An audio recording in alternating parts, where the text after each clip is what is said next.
जय। सत केवल साहेब, सत केवल साहेब। सत केवल साहेब। केवल हंसो सत केवल साहेब, सत केवल साहेब, सत केवल साहेब। एवा जन भयगवान भवे तो भय भव जय भक्ति के करतु गुरु ज्ञान ज्ञान सिंच जल धारा पाके प्रभुता विधि गति अपार। प्रिय भक्तजनों, ज्ञान संप्रदायना आद्य स्थापक अनंत ब्रह्मांडाधीश विश्व नियंता सकर्ता सत कैवलना महाद सजाण जाण अलौकिक दिव्य स्वरूप ने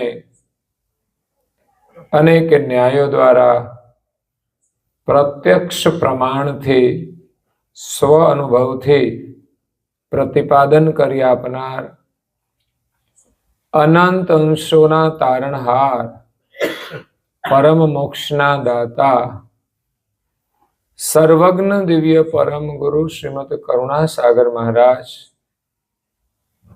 आ विश्वनी अंदर जगत कर्तानो संदेश लईने आव्या छे, जगत कर्तानो उपदेश लईने आव्या छे। जगतनी उत्पत्ति थई त्यारथी अत्यार सुधी जगतना जीवो जे सर्जनहार थी अजाण छे। जगत में लोको भक्ति तो करे छे, परंतु विश्वना सर्जनहार कोण छे एमने यथार्थ रूपे जानता नथी। वास्तविक रीते आ जगतનું સર્જન કરનાર સર્જનહાર એક જ છે, અનેક નથી।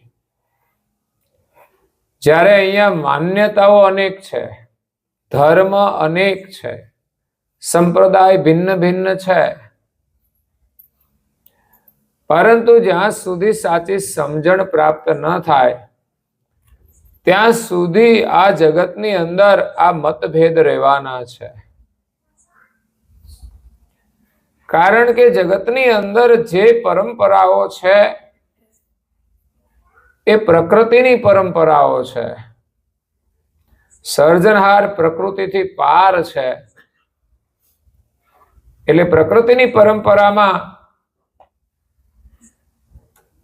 आपणे जे कई धर्म कार्य करीए तो आपणे प्रकृतिनुं सुख मळे छे, परंतु सर्जनहारनी प्राप्ति थती नथी। कोई कोई महापुरुषो आ प्रकृति थी पार थया छे, मायानो मोह छोड़ीने प्रकृतिनी पार आम तो निरंजन पुरुष छे अने एनी उपर ब्रह्म भूमिका छे। એટલે બ્રહ્મની સાથે જેમણે એકતા કરી એ પ્રકૃતિની પાર ગયા છે। एमने आ जगत में जन्म मरण रहतु नथी, पण छतांय ए जगतना कर्ताने जाणता नथी। ए अंते निरंजन धाम सुधी जाय छे तो स्वयं निरंजन पुरुष पण जगत कर्ताने नथी जाणता, तो पछी एमना धामनी अंदर निवास करता अंशो केवी रीते जाणी शके। એટલે કરુણાસાગર મહારાજ શ્રીએ આ વિશ્વમાં આવીને જગત કર્તાનો સંદેશ આપ્યો છે। દિવ્ય પરમ ગુરુ કરુણાસાગર જે કર્તાના પરમ વિશેષ અંશ છે, આપણે સામાન્ય છીએ અને દેવતાઓ વિશેષ છે, આટલો ભેદ છે। આ ભેદ ન સમજાય तो आ धर्म मार्गना मतभेद ક્યારેય દૂર થતા નથી અગર તો સમજણમાં નથી આવતા. છતાં પણ જે કોઈ લોકો જે તે ઈષ્ટની ઉપાસના કરીને ધર્મનું પાલન કરે એ ઉત્તમ છે. કારણ કે સંસારની અંદર સંસાર સુખને મેળવવા માટે લોકો પ્રપંચ કરતા હોય છે અને પ્રપંચના કારણે મનુષ્ય ક્યારેય સુખી થતો નથી. એ જ જીવ ધર્મ માર્ગે જઈ અને જો સત્યના માર્ગ ઉપર ચાલે, ભલે એની ઉપાસના પ્રકૃતિની હોય પણ છતાંય ધર્મના માધ્યમથી લોકો નીતિના માર્ગે ચાલે છે, સત્યના માર્ગે ચાલે છે, તો ચોક્કસ એને લાભ થાય છે. ભલે એ સર્જનહારને ન પ્રાપ્ત કરી શકે, પરંતુ આ સંસારની અંદર એને શાંતિ મળી શકે છે, એ સુખી થઈ શકે છે, એ ઉત્તમ પ્રકારનું જીવન જીવી શકે છે. તો મનુષ્ય જીવનની અંદર પહેલું સુખ તો એ જ છે કે માણસના ઘરમાં શાંતિ હોવી જોઈએ. ગમે તેવા બંગલા બનાવે પણ શાંતિ ના હોય તો શું કરવાનું?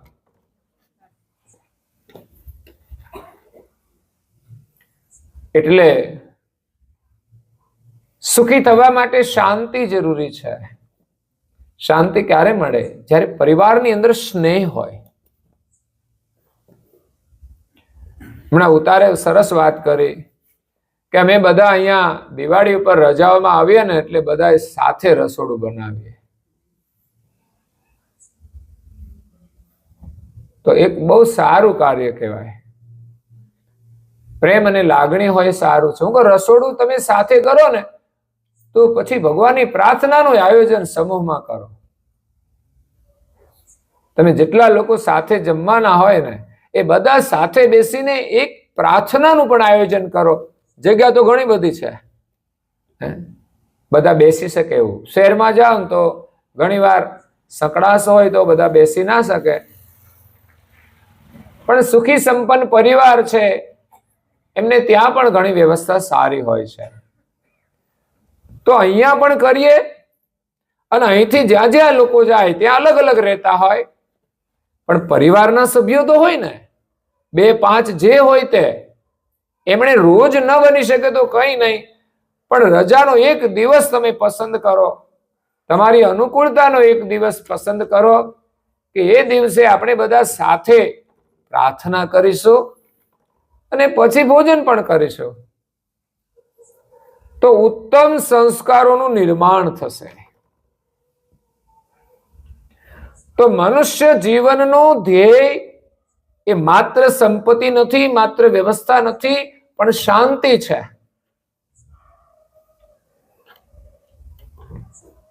તો એવું નથી કે માણસને સગવડ મળી જશે એટલે શાંતિ મળશે. સગવડથી વ્યવસ્થા ચોક્કસ મળે છે, પ્રતિકૂળતાઓ દૂર થાય છે. જેટલી અનુકૂળતા હોય એને પણ આપણે સુખ માનીએ છીએ, પરંતુ અનુકૂળતાનો આપણે સદુપયોગ કરવાનો કે ભગવાને આપણને જેટલી અનુકૂળતા આપી છે એટલું જ ધર્મનું કાર્ય આપણે વિશેષ કરી શકીએ. આર્થિક રીતે સંપન્ન હોઈએ તો ટેન્શન ના હોય તો પણ આપણને સમય મળી શકે. ઘરમાં સારી વ્યવસ્થા હોય તો પણ આપણે કરી શકીએ. એટલે જીવનમાં પ્રાર્થના કરવી જોઈએ, પૂજા કરવી જોઈએ અને સત્સંગનો લાભ પણ લેવો જોઈએ.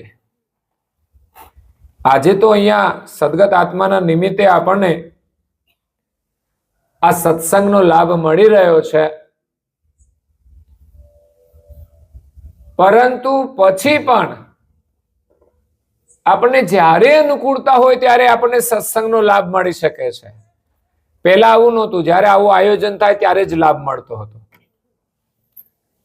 જ્યારે આજે લોકોને સમય બહુ ઓછો હોય છે, બધા લોકો નથી આવી શકતા, જેની ફરજ પડે તે આવે છે, છતાં પણ આ જ લાભ તમારા ઘરે તમારે લેવો હોય તો પણ લઈ શકો છો.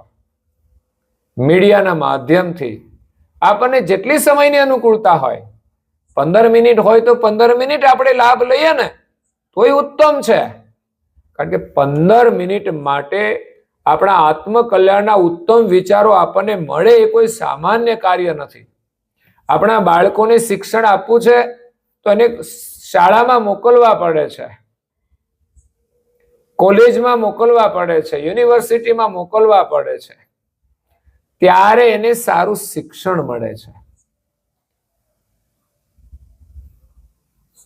હવે તો સરકારી શાળાઓ ખાલી છે થોડી, એટલે પ્રાઇવેટ શાળામાં તો ખર્ચો કરવો પડે છે.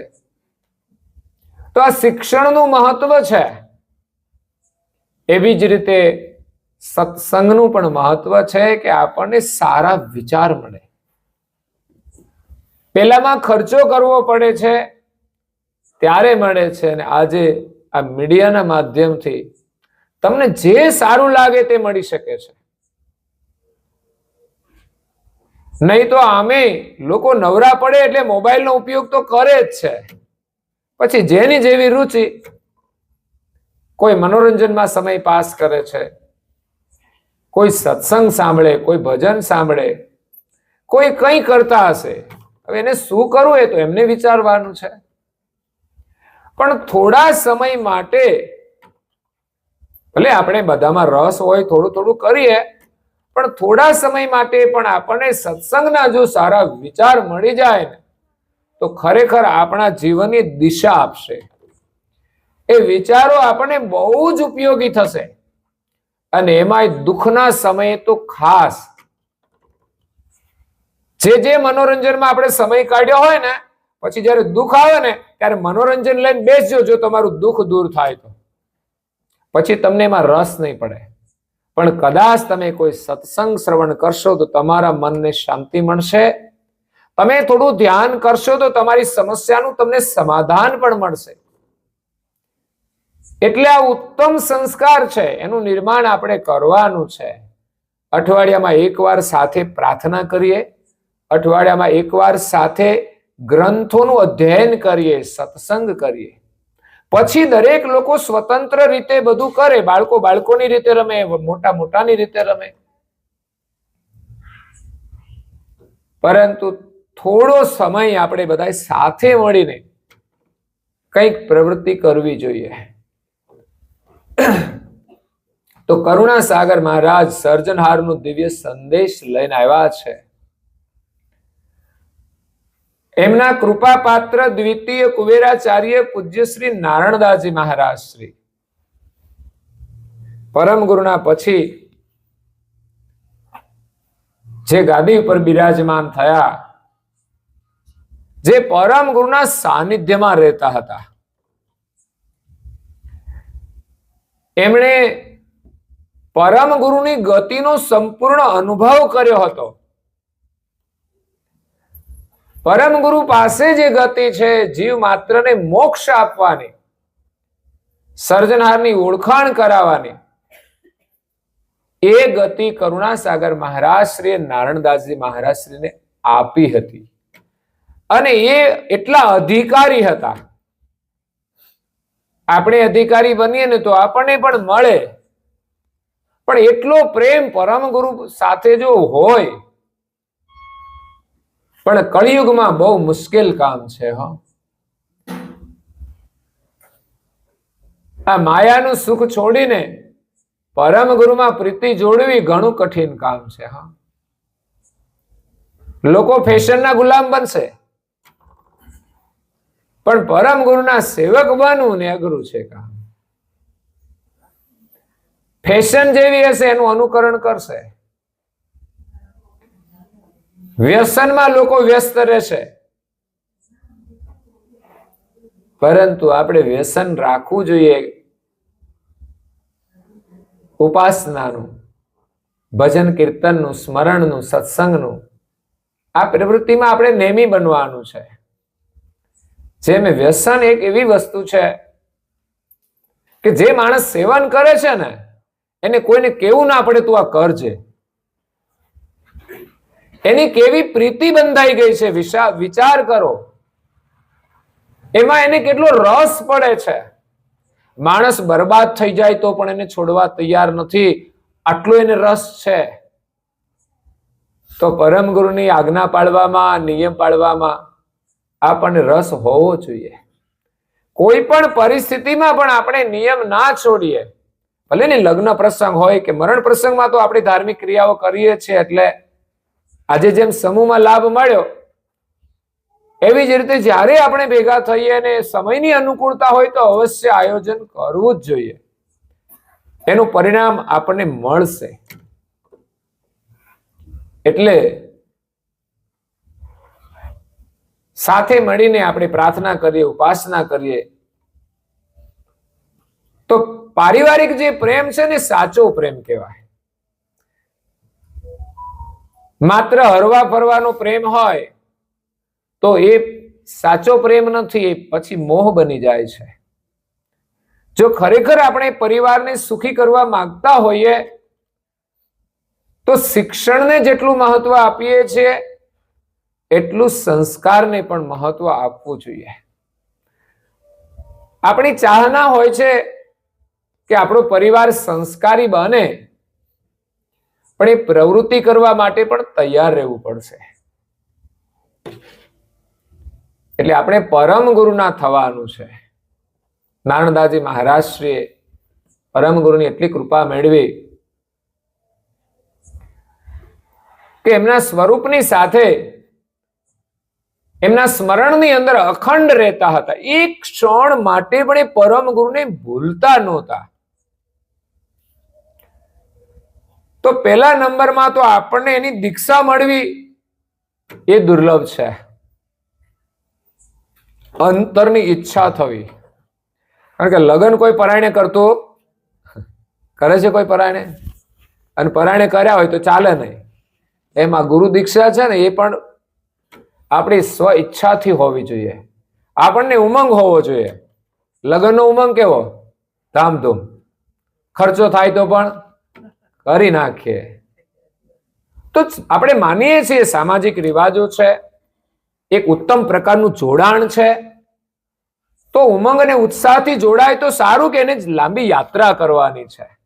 બીજા નંબરમાં બધા લોકો આવે તો સારું, એની સાક્ષીએ લગ્ન થાય તો એ સંબંધ જોડાઈ રહે.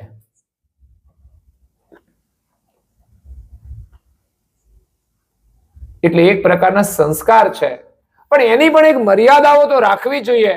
એવું નહીં કે દેખાદેખી બધું કામ કરીએ. પેલા આવું કર્યું તો આપણે એવું કરવાનું. મેં જોયું મોંઘા મોંઘા કપડા લાવે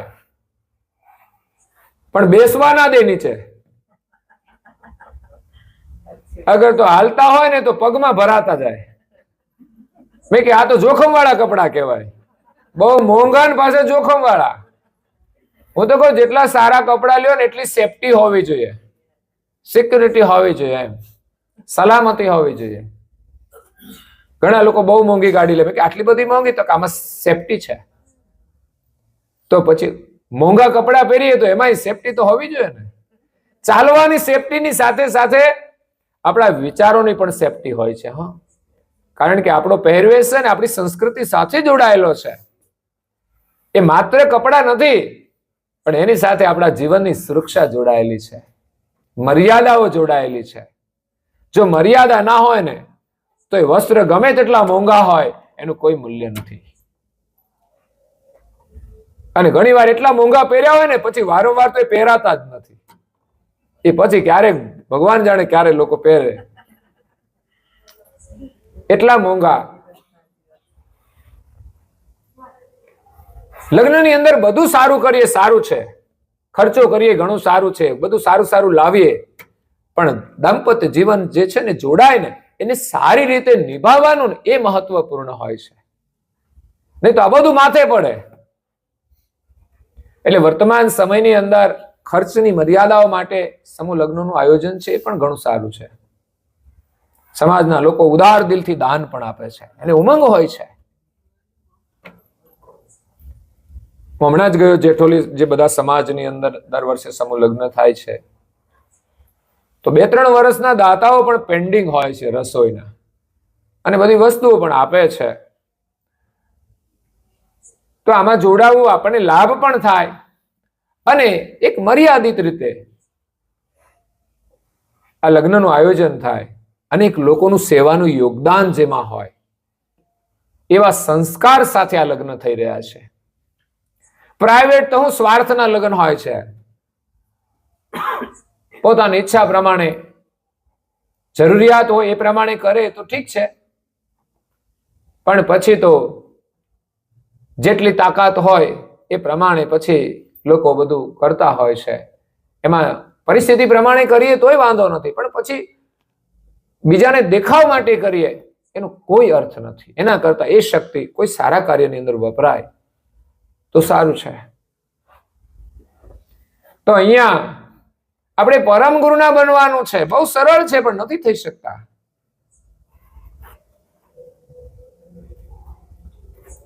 પરમ ગુરુની દીક્ષા મળવી એ મહત્વની છે.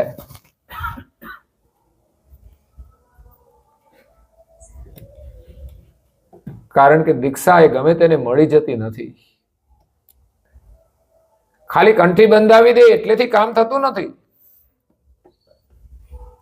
પરંતુ એ સંબંધની આપણામાં લાગણી પણ હોવી જોઈએ કે મેં દીક્ષા લીધી છે તો મારું શું કર્તવ્ય છે, એનું શું મહત્વ છે.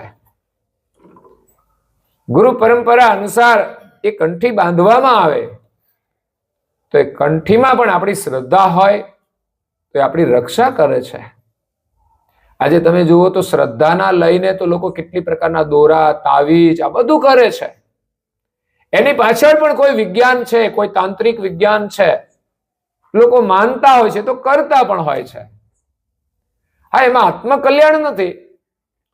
જ્યારે કંઠી છે ને એ તો ગુરુ સાથેના સંબંધનું એક પ્રતીક છે.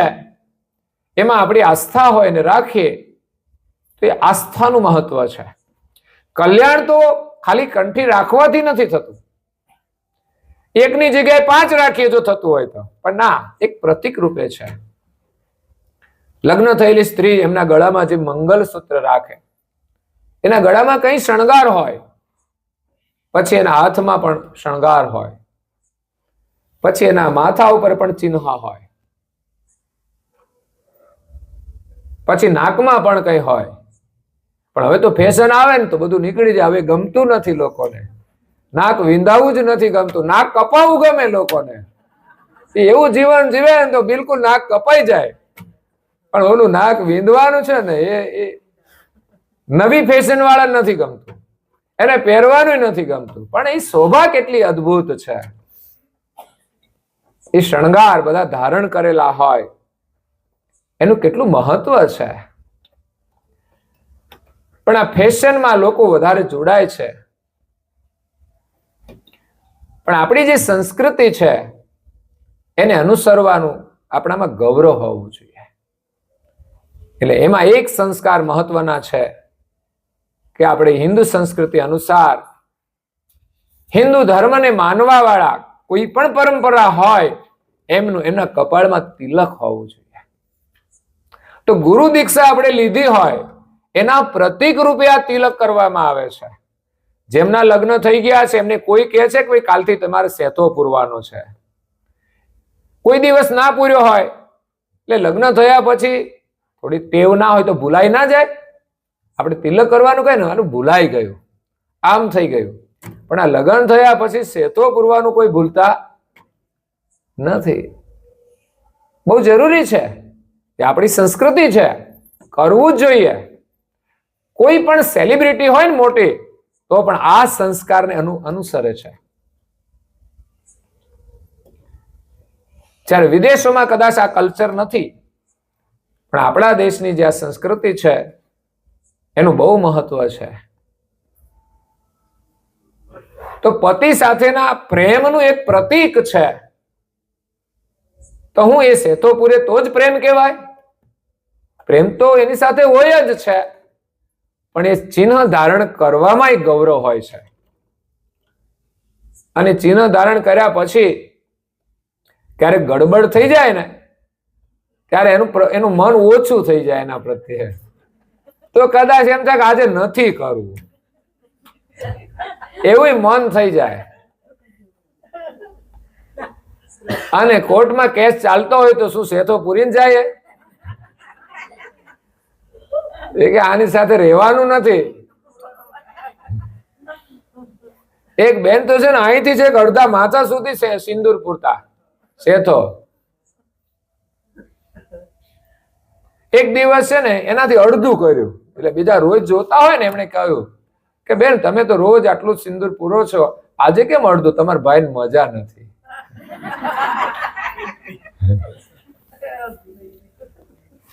હવે પછી એ આની હાજરી ના હોય તો એ પૂરશે તો નથી પૂરતા. આ એક પ્રતીક છે. અને ખરેખર મહિલાઓની સુરક્ષા પણ છે, યાદ રાખજો. એના ઘરવાળા તો ઘરે હોય પણ એ ક્યાંક જતા હોય ને, એને મળનારા જે સામા લોકો હોય ને એની દ્રષ્ટિ પડે ને, એનું સિંદૂર એની સુરક્ષા કરે છે. સામેવાળાની દ્રષ્ટિ બદલાઈ જાય. માથે સિંદૂર પૂરેલું હોય ને, એની નજર ના થાય, એના અસ્થિર થાય.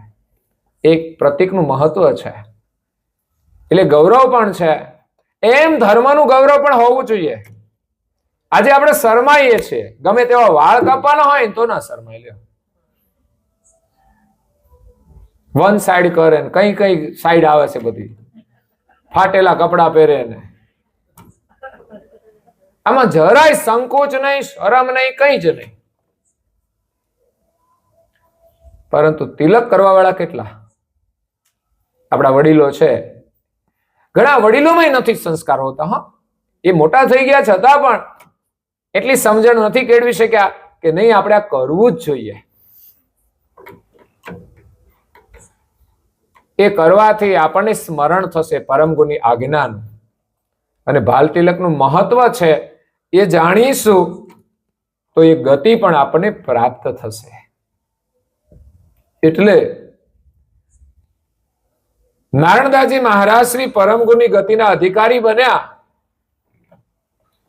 એમની પ્રીતિ પરમ ગુરુમાં એટલી બધી હતી, એક પળવાર માટે પણ એ ભૂલતા નહોતા. તો આપણે પણ પરમ ગુરુની આજ્ઞાઓ પાળીને એનું સ્મરણ કરવાનું છે. એટલે દીક્ષા ગ્રહણ કરવી, કંઠી રાખવી, તિલક કરવું, અને એનાથી આગળ જાવ એટલે ગુરુ જે મંત્ર આપે મંત્રનું સ્મરણ કરવું.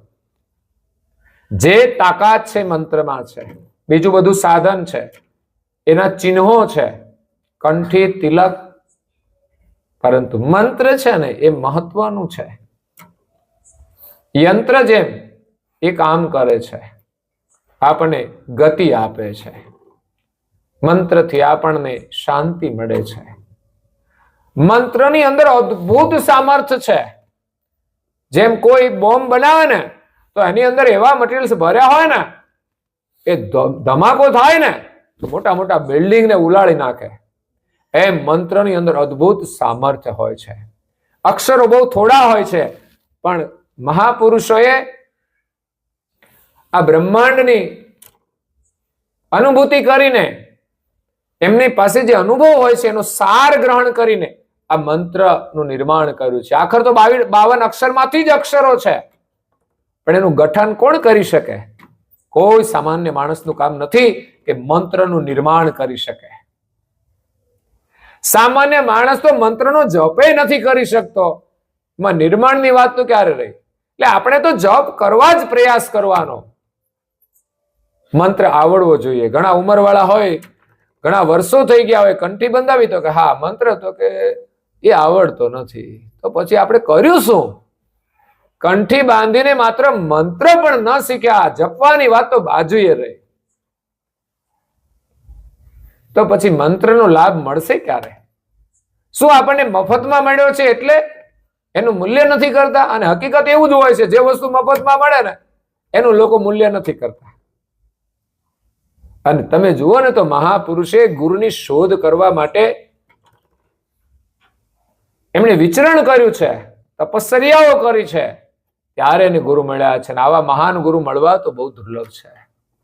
આખું બ્રહ્માંડ ફરીએ ને તોય ના મળે એવા સમર્થ પરમ ગુરુનું શરણ મળ્યું છે. આ ગામ પણ ભાગશાળી છે, જાગૃતિ વાળું છે. આપણા વડીલો બધા જ્ઞાનથી જાગૃત છે. આજે આ બધી પેઢી છે એટલે તો આ સત્સંગ પારાયણ થાય છે.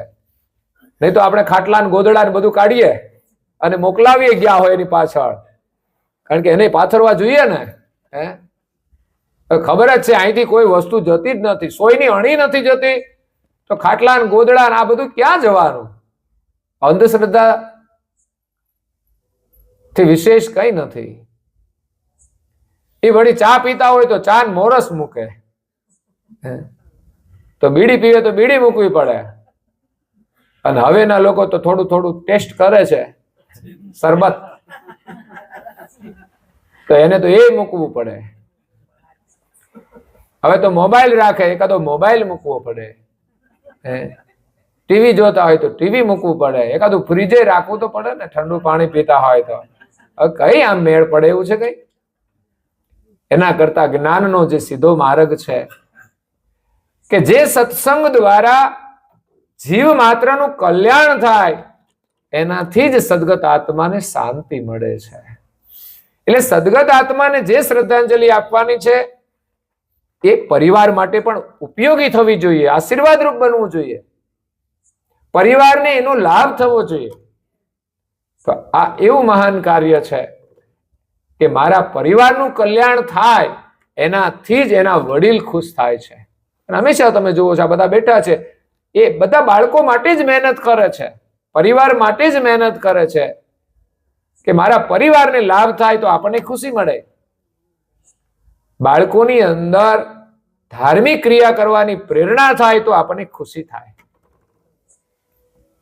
તો આવા કાર્યક્રમો થશે, આવું વાતાવરણ મળશે તો ચોક્કસ એની અંદર પ્રેરણા થશે જ. જેમ અત્યારે ભજન વાગ્યા ને એટલા સંભળાવા જ જોઈએ. આપણે ગમે ત્યારે ભેગા થઈએ, અડધો કલાક કેમ ભજન ના સાંભળીએ? અને આ સંભળાતું હશે તો કોઈ એમ કહે છે એ ભાઈ બંધ કરી દો, અવાજ થાય છે. નહીં કહે, આ સારી વસ્તુ છે. પણ અહીં ડીજે વરઘોડો નીકળે, કોઈ કહેવાય બંધ કરો એમ? એ કશું સાંભળવા જેવું ના હોય. એમ કે બાંગો બાંગો બાંગો, ઊંધે માથે ટાંગો. હે, અને એ એટલું ધ્વનિ પ્રદૂષણ પણ થતું હોય છે કે અહીં વાગતું હોય ને તો આપણી છાતીના ધબકારા વધી જાય. જેનું હૃદય નબળું હોય ને તો એને તકલીફ થઈ જાય, એટલી ધુજારી આવતી હોય છે, કંપન થતું હોય છે. તો એ પ્રદૂષણ હોય છે. બીજા ધમ ધડાકા કરે એ પ્રદૂષણ હોય છે. પર્યાવરણને કંઈ પણ નુકસાન થાય એવી પ્રવૃત્તિ કરીને આપણે કામ કરીએ, એનાથી આપણને લાભ ના થાય. નુકસાન એ તો નુકસાન જ છે, આપણે ખોટું કરી રહ્યા છે. એટલે હંમેશા સાદગીપૂર્ણ થાય, લોકોને લાભ થાય એવી રીતે થાય, એ જ મહત્વનું હોય છે. એટલે હવે આપણે તૈયાર રહેવાનું કે પરમ ગુરુની આપણે દીક્ષા જો ગ્રહણ કરી હોય ને તો આપણું અહોભાગ્ય છે. એવા જન ભાગ્યવાન ભવેતું, ભય ભવમાં જેહી ભક્તિ કે ખેતું. એવા લોકો ભાગ્યશાળી છે કે જે ગુરુ ભક્તિની ખેતી કરે છે. ગુરુ કર્યા હોય ને તો ભક્તિ થાય, ખેતર હોય ને તો ખેતી થાય, ખેતર જ ના હોય તો શાની ખેતી કરવાની? તો ગુરુ કરીને તો આપણે ક્ષેત્રમાં મેળવવાનું છે. કેટલી મોંઘવારી છે, જમીન મોંઘી હોય, મકાન મોંઘા હોય તો પણ આપણે લઈએ છીએ. એમ આ ખેતર છે ને એ આપણે ખરીદવાનું છે. ગુરુના શરણમાં જઈએ પછી વાવો તેટલી તમારી જમીન. બોલો, તમે જેટલું કરો એટલી તમારી ખેતી. તમારી કેટલી તાકાત છે સવારે વહેલા ઉઠવાની? બોલો, છે તાકાત? હે, લગ્ન હોય ને તો ઉઠી જાય લોકો વહેલા. એ રાત્રે મોડા સૂતા હોય ને તોય પાછા ઉઠી જાય. અને અહીંયા તો ઉઠાડવા પડે છે.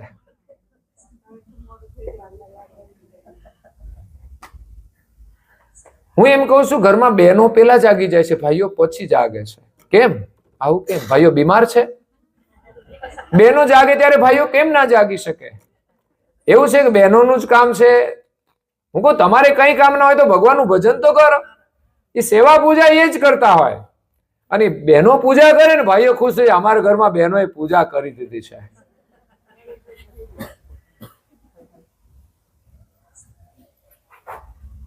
તો તમારા ઘરમાં બહેનો ખાઈ લે તોય તમે ખુશ ના રહો? ભગવાનની નજર આપણા ઉપર ક્યારે પડે? કે જ્યારે આપણે એના શરણમાં બેસીને પૂજા કરીએ, પ્રાર્થના કરીએ. પછી ઘરમાં એક જ વ્યક્તિ પૂજા કરી લે ને બીજા બધા ફરતા રહે તો ભગવાનને એના ઘરમાં લાભ આપવો છે, પણ આમાં એકનો જ યોગ છે, બીજા 5નો નથી, એટલે કેમ આપે? બીજા ગ્રહ બધા નડતા હોય, દૂર થાય ત્યારે મળે લાભ. એટલે બધાએ જોડાવું જોઈએ. હું કહું તમે બધા સમૂહમાં રોજ ના બેસી શકો, તમે ઇન્ડિવિજ્યુઅલ સ્વતંત્ર રીતે જ્યારે અનુકૂળતા હોય ત્યારે જેટલું કરવું એટલું કરી શકો. એવો કોઈ ફોર્સ નથી કે તમે આટલું જ કરો. તમે જમવા બેસો તો કે એવો ફોર્સ ના હોય કે આટલું ખાવું જ પડશે. તમારી ક્ષમતા અનુસાર, તમારી રુચિ અનુસાર તમે ભોજન કરો. એવી જ રીતે ભજન પણ કરો.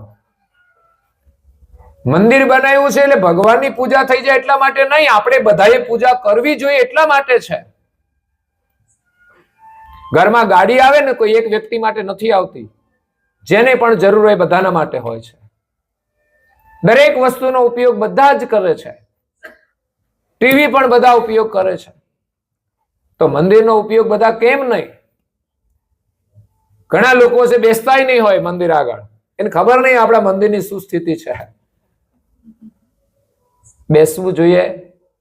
જેટલી બહેનો કરે કે કોઈ પણ ઘરમાં વડીલ જાગૃત વ્યક્તિ જે કરતી હોય, ઘણા પુરુષો જાગૃત હોય છે,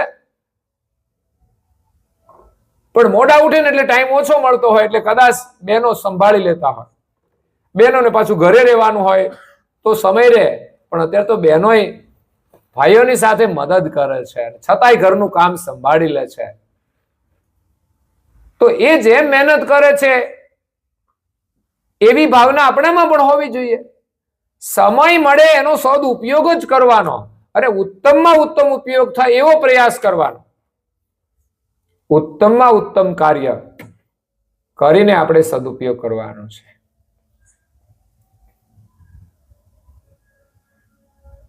એટલે બધાએ પ્રભુ ભજન કરવું જોઈએ.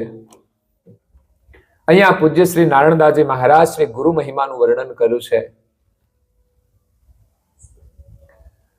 જગતની અંદર ગુરુ પરંપરા જગતની આદિથી ચાલી આવે છે, અને સંસારમાં ઘણા મહાન પુરુષો થયા એ આ ગુરુ પરંપરાથી જ મહાન થયા છે, જે એક સાધના કરવાનો એક આદર્શ છે. આ જીવાતમાં ગુરુના સંબંધ સિવાય સાધના કરીને પરમ ગતિને પામી શકે નહીં. ગુરુ કૃપા સિવાય એ ઊંચાઈ ઉપર જઈ શકતો નથી, અને કદાચ ગુરુ સિવાય કોઈ અભ્યાસ કરે, સાધના કરે, તપ કરે, સિદ્ધિ મેળવે, પણ એનામાં ક્યાંક ને ક્યાંક અહંકાર આવી જાય એટલે નીચે પડી જાય છે. ક્યાંક ને ક્યાંક માયાનું આવરણ આવી જાય એટલે લપસી જાય છે. આજે પણ પ્રસંગો આપણે સાંભળીએ છીએ. ધર્મ માર્ગમાં પણ લોકો લપસે છે, અને સંસારમાંય લોકો લપસે છે. એટલે સંસારની અંદર પણ ધર્મની જરૂર છે કે આપણે ગમે ત્યાં લપસી ના પડીએ. અને લપસી જાય તો શું થાય? પડી જવાય. અને પડી જઈએ તો શું થાય? હે, પડ્યા પછી શું થાય છે? હે, થાય છે બધું. પછી આરામ મળે છે. કોઈ દિવસ બેસતા ના હોય ને, પછી ખાટલામાં હોવાનું થાય તો કેવું દુઃખ થાય. એટલે બેસવાનો પણ અભ્યાસ કરવો જોઈએ. હવે તો મોબાઈલ આવ્યો છે ને, એટલે એમાંય લોકોનો સમય જાય. એ આખો દિવસ એમાં ને એમાં સમય કાઢી દે, પણ એમ ના વિચાર કરે કે મારે કઈ હમણાં આરામ છે તો કંઈક થોડો સારો અભ્યાસ કરી લો, થોડા ભજન સાંભળું, થોડું સત્સંગ સાંભળું. બાકી કોઈ પ્રવૃત્તિ તો થવાની નથી. એ જ અવસ્થા એકવાર ઉંમર પછી આવવાની. તો ઉંમર આવતા પહેલા નિવૃત્તિની અંદર જીવવાનો અભ્યાસ, શરીર પરાધીન થાય તો એમાંય જીવવાનો અભ્યાસ હોવો જોઈએ. અને શરીર સારું હોય તો પણ ઉત્તમ રીતે જીવન જીવવાનો અભ્યાસ આપણે કરવો જોઈએ. અને નાની ઉંમર હોય તો પણ આ સંસ્કાર જરૂરી છે. બાળપણની અંદર બાળકોમાં સંસ્કાર હોય છે તો એની યુવાની સલામત રહે છે. યુવાનીની અંદર સંસ્કાર હશે તે સુરક્ષિત જીવન જીવશે, એનું જીવન સફળ થશે. નહીં તો બાળપણમાં તો બહુ વાંધો નથી આવતો, પણ એની થોડી ઉંમર થયા પછી તો મુશ્કેલીઓ શરૂ થઈ શકતી હોય છે. ઘણા બાળકો નાની ઉંમરમાં પણ ભૂલો કરતા હોય છે, ભટકતા હોય છે, એની ભણવામાં રસ નથી હોતો, અને મોટા થયા પછી યુવાનીની અંદર જો એની પાસે સમજણ ના હોય તો પણ એ ભટકી જતા હોય છે. કાં તો ઘરમાં મોટા થઈ જાય ને એટલે જરા અહમમાં ફરતા હોય છે, મા બાપથી પણ મોટા થઈ જતા હોય છે. ગમે તેટલા મોટા થઈ જઈએ, કદાચ મુકેશ અંબાણી જેટલું ધન મળી જાય ને તો મા બાપ આગળ તો આપણે એક ગરીબ બાળક જેવા રહેવું જોઈએ. એ માતા પિતાના આશીર્વાદથી આજે આપણે સુખી છીએ, નહીં કે પૈસાથી. અને માતા પિતાના આશીર્વાદ એ જ સુખ છે, પૈસા સુખ નથી આપતા. અને એ માતા પિતાનો આદર કરે ને એને સુકૃત કહેવાય. અને એ સુકૃતને લઈને જે સુખી છે. પણ એ જ જો વૈભવના અહમમાં આવી જાય તો અહંકાર તો માણસને ભાન ભૂલાવે છે. એ પૈસા એને કઈ દિશામાં લઈ જાય ખબર નહીં, પરંતુ બીજી બાજુ પરિવારના સભ્યો સાથેનો જે આદર છે ભૂલી જાય તો એનું પતન થઈ જાય છે. અહંકાર તો શું ન કરે. એટલે સંપત્તિ માણસને જરૂરી છે, ઘરમાં શાંતિ જરૂરી છે, દીકરાઓ સમજદાર જરૂરી છે, દીકરામાં સમજણ હોવી જરૂરી છે. દીકરાને પરણાવીએ ને તો સમજદાર હશે ને તો સુખી થશે. તમે એના માટે બીજી કોઈ વ્યવસ્થા કરી હોય એ સુખ નહીં આપે, પણ સમજણ હશે ને તો એ સુખી થશે. આવનાર જે કન્યા છે, પુત્રવધુ, એ મધુર ભાષિણી હશે તો સુખ આપશે. પણ બે શબ્દો જો આકરા બોલશે ને તમારા બંગલાનું સુખ ગાયબ થઈ જશે, તમે બેચેન થઈ જશો. પણ મધુર ભાષિણી હશે ને તો એ નાનકડા ઘરમાં પણ આપણને પ્રસન્ન કરી દેશે. એટલે એવો જે પરિવાર છે એને ધન્યવાદ છે. પણ આ બધા સંસ્કાર છે, એના માટે આપણે ચિંતન કરવું પડે. પછી ઘરમાં કોઈ કામ કરવા વાળા નોકર હોય તો આજ્ઞાકારી હોવા જોઈએ. હું તો કહું છું સંતાનો પણ આજ્ઞાકારી હોવા જોઈએ. પણ કોઈ કામ કરનારા લોકો હોય એ પણ આજ્ઞાકારી હોય. ઘરમાં જરૂરિયાત માત્રામાં ધન હોય તો એ સુખી થાય છે, જરૂર કરતા ઓછું ધન હોય તો પણ પરેશાની હોય છે. સામાજિક પ્રસંગો સમાજની મર્યાદામાં રહીને પૂરા થાય એટલું જ આપણે માંગીએ. વધારે ભગવાન આપે તો સારું કરીએ, પણ અતિરેક ન કરીએ, ફૂલાઈ ના જઈએ કે દેખાડો ના કરીએ. એનાથી કોઈ ફાયદો પરિવારને થતો નથી કે સમાજમાં કોઈ આપણું કંઈ નામ થતું નથી. આપણો અહંકાર હોય એને પોષણ મળે છે, બીજું કંઈ નહીં. એટલે આપણા ભાગ્યમાં મળેલા પૈસા કે ધન ફરી પાછા એને આપણે એવી રીતે વાપરીએ કે ફરી આપણને મળતું રહે. ઉડાડે ને પછી ઉડી જાય ને તો પછી હાથમાં આવવું મુશ્કેલ છે. એટલે એ પરિવાર સુખી છે જેના પરિવારમાં પર્યાપ્ત માત્રામાં ધન હોય અને બીજા સુખ માટે સારા મિત્રો હોવા જરૂરી છે.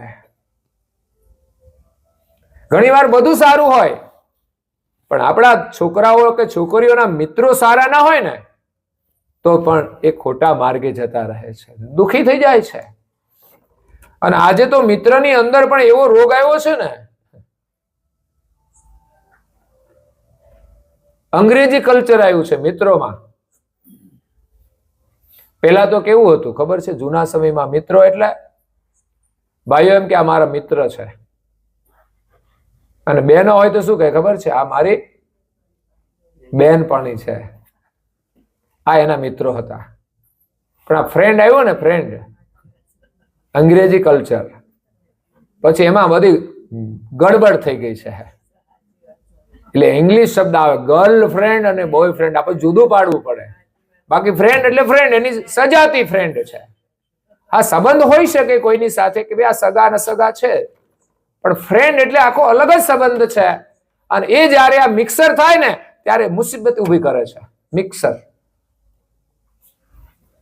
કોઈ બચી જાય, બાકી સમય જતા મુસીબત ઊભી કરે છે. કાં તો એવા બધા મિત્રો સારા ના હોય, તો કોઈ સારા હોય તો તકલીફ નથી થતી, પણ કોઈ એકાદ નંગ ગડબડ આવી જાય ને તો આપણા ઘરમાં એવી સમસ્યા ઊભી કરી દે ને તો આપણને ખબર ના હોય. એટલે મિત્રો સારા જોઈએ, એ તો આપણા જ ઘરમાં એ દગો કરતા હોય છે. વ્યસની મિત્રોથી સાવધાન રહેવું, એના વિચારોને જાણવા, કઈ પ્રકૃતિનો માણસ છે. એટલે અને બીજું, જીવનમાં સાધુનો સંગ હોય તો માણસ સુખી થાય છે. એવું જે ગ્રહસ્થાશ્રમ હોય ને ધન્યવાદ છે. સાધુનો સંગ, એનાથી એને સત્સંગ મળે, અને સત્સંગથી એને સદવિચાર મળે. સદવિચાર મળે એ સાચી જીવનની મૂડી છે. સંત તુલસીદાસ મહારાજશ્રીએ અદ્ભુત ભજનો બનાવ્યા છે. તમે સાંભળો ને તમારું જીવન ધન્ય બની જાય. પરમ ગુરુનો મહિમા એ ભજન દ્વારા સરળતાથી આપણને સમજાય. આ તો સદવિચાર ની વાત કરી એટલે કહું છું. એમની જે ભજનાવલીની પુસ્તિકા છે ને એ છપાઈ ગઈ છે અને આવી પણ ગઈ છે, પણ 50 નંગ આવ્યા હતા, એમાંથી જેટલી હતી અમારી પાસે વિમોચન કર્યા પછી એટલે અમે લાવ્યા છો. એટલે આ ગામના જે નામો છે એને તો મળી જ જશે, 12 ગામના હશે કોઈ તો જેટલી હશે એટલી આપી દઈશું. પણ અદ્ભુત ભજનોની રચના કરી છે. ખરેખર એનું સ્મરણ કરજો, એનો ઉપયોગ કરજો. આ મહાત્માએ આપણા વિસ્તારને જગાડવા માટે બહુ જ મહેનત કરી છે, બહુ મોટું યોગદાન કર્યું છે. બીજા વાસથી મહારાજશ્રી આવતા હતા, એમનું પણ યોગદાન આ વિસ્તારમાં સારું રહ્યું છે. એ પણ એક જ્ઞાની પુરુષ હતા, બહુ જાગૃત હતા, અને જ્યાં જ્યાં એમણે વિચરણ કર્યું છે એ ભક્તોની અંદર પરમ ગુરુ પ્રત્યે બહુ મજબૂત આસ્થા જગાડી છે. પણ આસ્થાને આપણે ઓછી નથી થવા દેવાની. આપણે પૈસા કમાઈએ છીએ ને ઓછા નથી થવા દેતા, વધવા જોઈએ. તો ધર્મની આસ્થા હોય આપણી વધવી જોઈએ. આપણા બાળકોની અંદર સંસ્કારો પણ વધવા જોઈએ. એક જ કંપનીની ગાડી હોય ને એવું લાગવું જોઈએ કે આ એક પરિવારના સભ્યો છે.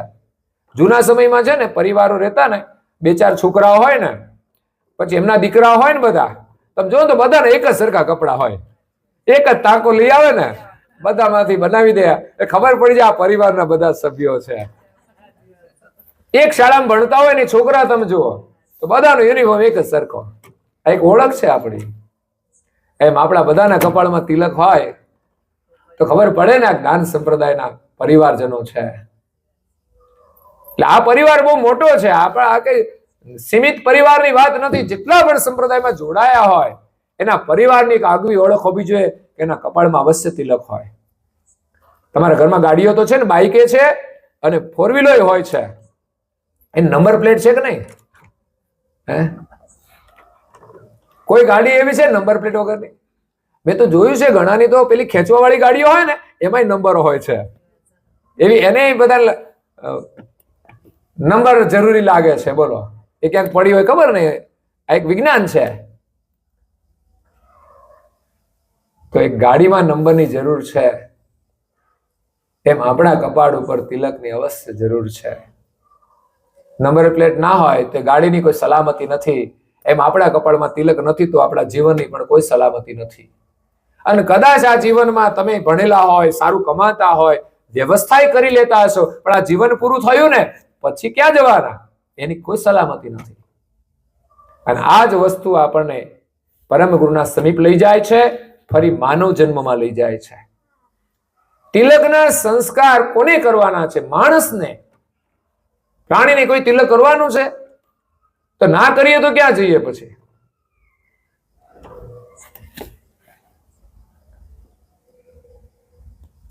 અને આપણે ધર્મને માનતા જ હોઈએ તો પછી તિલક કરવામાં સંકોચ શું છે? અવરોધ શું છે?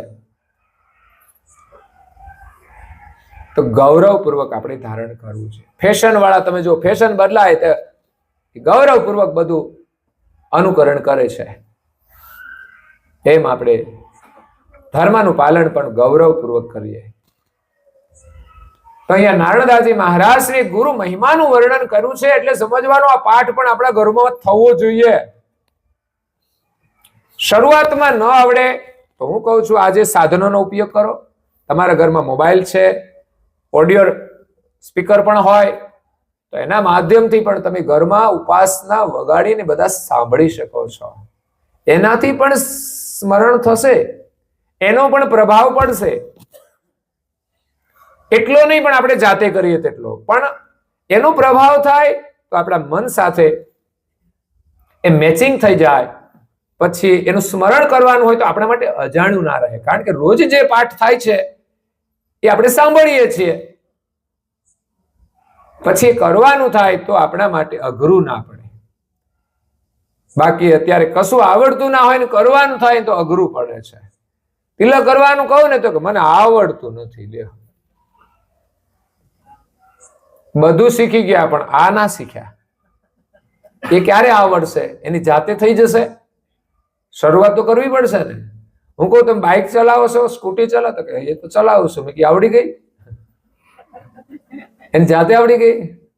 ઈચ્છા કેટલી પ્રબળ કરી હશે કે મારે સ્કૂટી શીખવી છે, પછી સ્કૂટી લાવવી પણ પડે. એમને કઈ બીજાની થોડી શીખાય છે. અને એકાદ બે ગોથા મારી પણ જાય. સાયકલો શીખતા ને તોય ઢીચણ ચોલાઈ જતા, તો પછી આ તો સ્કૂટી છે છતાં આવડી જાય તો શીખવાથી આવડે છે. અને એવું નહીં કે ખાલી ચાલતી થઈ ગયેલી આવડી ગયું, એમાં તો બહુ પાછું શીખવું પડે, લાંબા સમય અનુભવ થાય છે. નહીં તો ટ્રાફિકમાં પણ ફસાઈ જઈએ છે. અને આવડી ગયા પછી પણ લોકો એક્સિડન્ટ કરી દેતા હોય છે. સલામતી જો સાવધાની ન રાખે ને તો આવડી ગયા પછી પણ મુશ્કેલી છે. એમ આપણે તિલક અવશ્ય કરવું જોઈએ. તિલકનો મહિમા તો એવો છે ને કે આપણા ચહેરાની અદ્ભુત શોભા છે સાહેબ. અત્યારે તમે બ્યુટી પાર્લરમાં જાઓ ને તો એટલી સુંદરતા તમને નહીં મળે કે જેટલી ભાલ તિલકથી મળે છે. ભાલ તિલક કરેલો ચહેરો સાત્વિક દર્શન કરાવશે અને એ જ જીવનની સુંદરતા છે. હા, બ્યુટી પાર્લર તમને ડેકોરેશન તો જબરજસ્ત કરી આપે છે. તમે ફોટા પાડો તો તમે પછી પ્રોફાઇલમાં જ રાખો. પણ હું એમ કહું છું તિલક વાળો ફોટો કેમ નથી રાખતા? હું કોઈનો તિલક વાળો ફોટો હોય ને તો પાડી લઉં. હું કહું આને મારે શેર કરવો છે, કારણ કે શેર કરવા જેવું તો આ છે. બાકી તો ઘણાના ફોટા છે ને લોકો લગ્નના હોય ને એ મૂકી દે પ્રોફાઇલ ઉપર, પણ પછી એના ઘરની સ્થિતિ જોઈએ ને બે જણાની તો કોઈ ડામાડોળ હોય ને એ ફોટા ક્યાંય જોવાય ના મળે. આ જે બધા મોટા લોકો હોય છે ને એના બધાના મીડિયામાં બહુ હોય છે લોકો, એના ફોલોઅર્સ બહુ હોય એટલે એના ફોટા ને બધું જોયા કરે લોકો. પણ એના ફોટા છે ને કઈક ફેરફાર થઈ જાય ને એટલે ખબર પડી જાય કે ગડબડ લાગે છે. એટલે હવે તો લોકો ફોટાથી મૂલ્યાંકન કરે છે. સ્ટેટસ, ખાલી ફોટાના સ્ટેટસ રહ્યા છે. હવે કાર્યોના સ્ટેટસ બનાવો જીવનમાં. સારું કામ કરીને કપાળમાં તિલક કરો તો તમારું સ્ટેટસ બનશે. સવારમાં પ્રાર્થના કરશો તો તમારું સ્ટેટસ બનશે. અમર મંત્રથી ધ્યાન કરશો તો તમારું સ્ટેટસ બનશે. મુશ્કેલી આવશે ને ત્યારે ખાલી ફોટાના સ્ટેટસ કામ નહીં લાગે, પણ જીવનમાં સાધના કરી હશે તો એ તમને ઉપયોગી થશે. અને આ મહાપુરુષો છે એમણે એવા ઉત્તમ કાર્ય કર્યા છે, આજે જતા રહ્યા છે. વર્ષોના વર્ષો વીતી જાય, નહીં યુગ વીતી જાય તો એનું સ્ટેટસ ભૂલાતું નથી. બાકી તો હવા નીકળી ગઈ ને આપણું સ્ટેટસ ખતમ થઈ જશે. અને ઉંમર થયા પછી આ શરીરના ફોટા કઈ કામ લાગવાના છે? તમે મૂકજો જ ખરા સ્ટેટસ. ક્યાં સુધી મૂકશો? તમે શરમાઈ જશો એક દિવસ કે હવે નથી મૂકવું. પછી કઈ ઇસ્ત્રી થવાની? પછી તો શરીર સ્વસ્થ રહે ને એની ચિંતા કરજો. મન ફાવે એમ જીવશો નહીં, મન ફાવે તે ખાશો નહીં. આ શરીર અત્યારે તો એક્સેપ્ટ કરશે, પણ ઉંમર થયા પછી એની અસર થશે. અને એથી વિશેષ આપણે જે કઈ ક્રિયા કરીએ છીએ ખાવા પીવાની, એ સંસ્કાર બની જાય છે. ન ખાવાનું ખાધું ને સમજવાનું, શરીર કદાચ ભલે તમારું સારું રહી ગયું, પણ એ સંસ્કાર છે ને એ તમને નડશે જ. આજે જે કોઈ લોકો વ્યસન કરે છે ને, આજે કદાચ એના શરીર કોઈક સુકૃતને લઈને સારા હશે, એની શક્તિ, રોગ પ્રતિકારક શક્તિ સારી હશે તો એ સારા હશે, પણ જે કુસંસ્કાર છે ને એ વાસના એની નહીં જાય ને, એટલે એ અનેક જન્મ સુધી એ વ્યસની જ રહેવાના. અને વ્યસનનું પરિણામ કેન્સર જ છે. તો એ ક્યારે છોડશે? જ્યારે કેન્સર થશે ત્યારે. ત્યાં સુધી એ પાછું નહીં વળે. વ્યસન છોડવું કોઈ સામાન્ય કામ નથી. જેને જેને હોય એને પૂછો તમે, એક પડીકી ઓછી ના થાય. પણ નથી ને એ ભાગશાળી છે. તો એને હું એમ કહું છું કે તમે આ ધાર્મિક પ્રવૃત્તિમાં જોડાઈ જજો, એનું તમે વ્યસન બનાવી લેજો, એનું તમે ગૌરવ રાખજો. આપણા પરિવારમાં આપણે સંસ્કારનું નિર્માણ થાય, એ જ આપણા પરિવારની શોભા છે. તમારા ઘરમાં બહારની વ્યક્તિઓ આવશે ને ત્યારે બાળકોની અંદર આ સંસ્કાર હશે ને એનાથી એ લોકો પ્રભાવિત થશે. નહીં કે બધું ગોઠવ્યું હશે ડેકોરેશન કે ફર્નિચર. ઠીક છે, ફર્નિચર લોકો જોઈને એને ઈચ્છા તો થઈ જાય છે કે મારે આવું કરવું છે, પણ ઘરમાં ઘરવાળી જોડે મેળ ના હોય તો ફર્નિચર કરીને કરે શું? પણ કોઈના ઘરમાં જાય ને એક સુખી પરિવાર જોવે ને, બાળકો આદર્શ હોય અને વિનમ્રતાથી માતા પિતા સાથે વર્તન કરતા હોય, એનાથી આપણું મન પ્રભાવિત થઈ જાય કે આ બાળકોનું નિર્માણ કેવી રીતે કર્યું છે, એના માતા પિતાનું કેવું યોગદાન છે. અને એવા જ પરિવારમાં આપણને આનંદ મળે છે, સુખ મળે છે, શાંતિ મળે છે. તો જીવનમાં આપણા ઉપર ગુરુ હોવા જોઈએ. એમની કૃપા હશે તો સુખી થઈશું, નહીં તો આ જીવન સમાપ્ત થઈ જશે ને પછી ક્યાં જઈશું એની કઈ ખબર નથી. પછી આવો મોકો નહીં મળે. આ કોઈ સામાન્ય શરીર નથી. ભજનો વાગતા હતા તુલસીદાસજી મહારાજ શ્રીના, જો ધ્યાનથી સાંભળ્યા હોય તો એમાં પણ એનો મહિમા હતો. અને સારા વિચારનો ભજનની વાત કરતો હતો.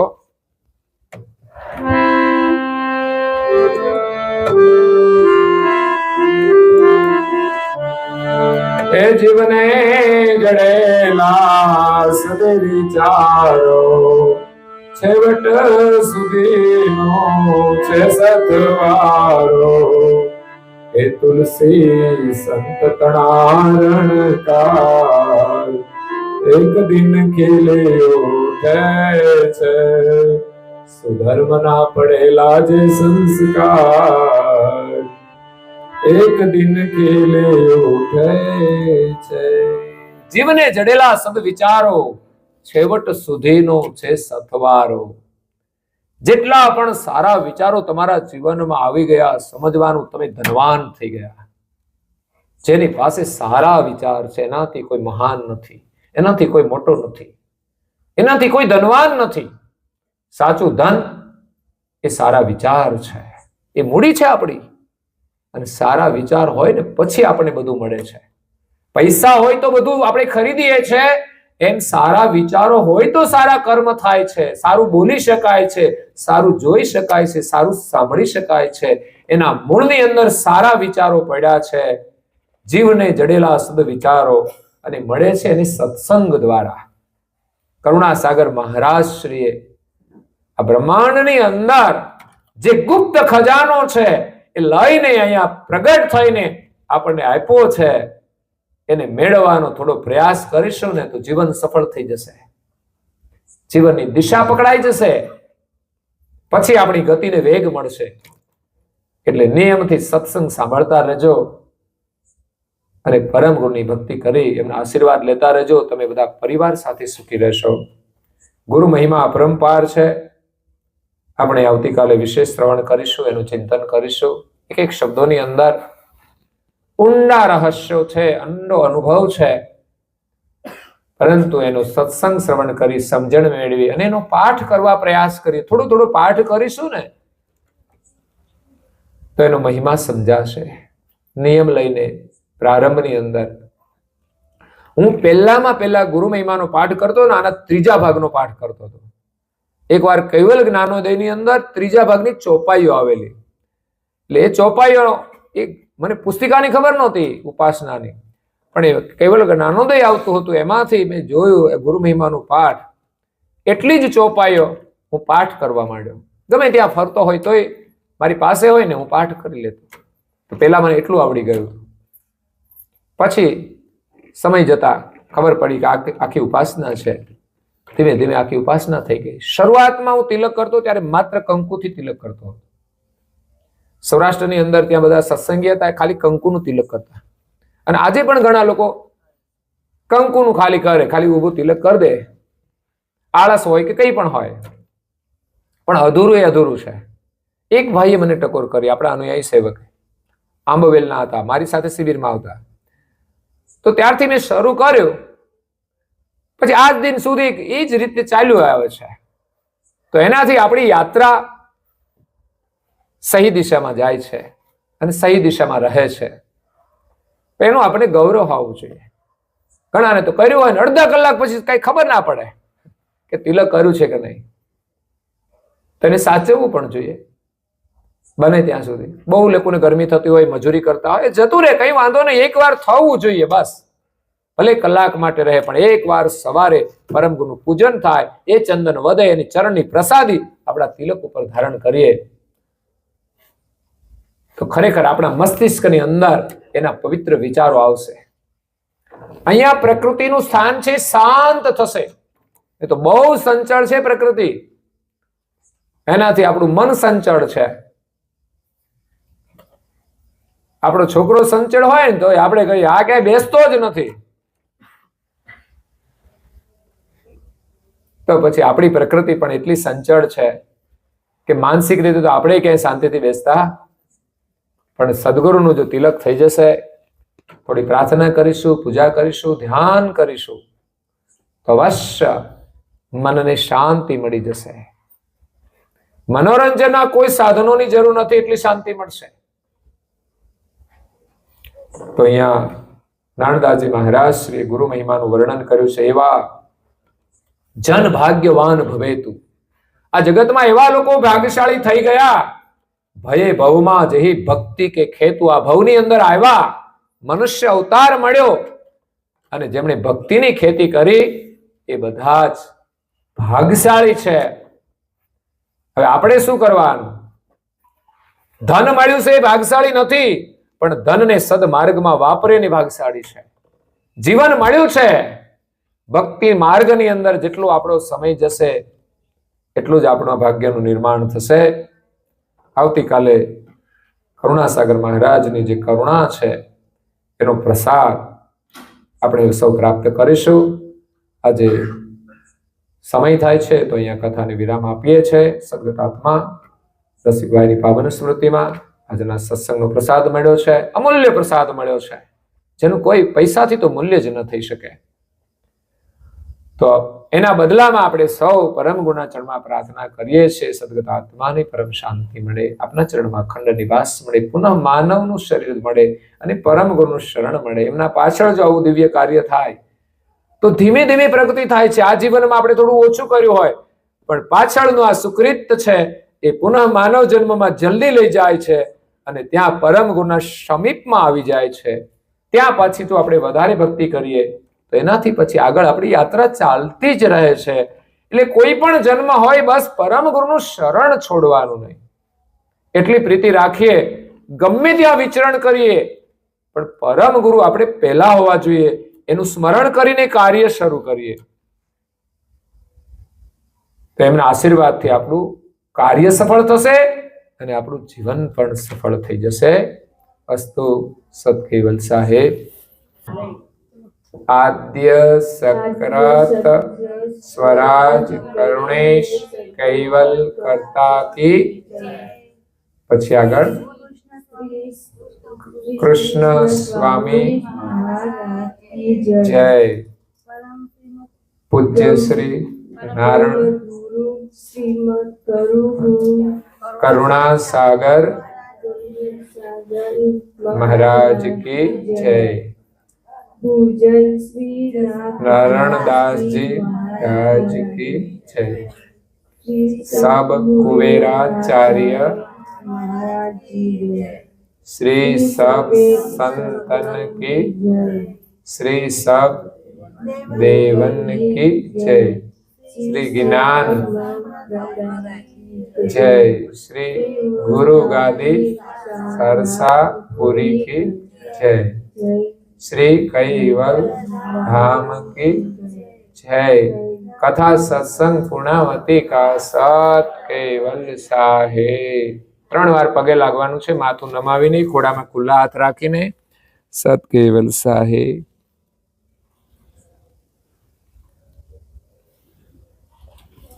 कैवल हंसो सत केवल साहे। बोलो जो बाजू वाला ने पण प्रेम थी कहजो सत केवल साहे, सत केवल।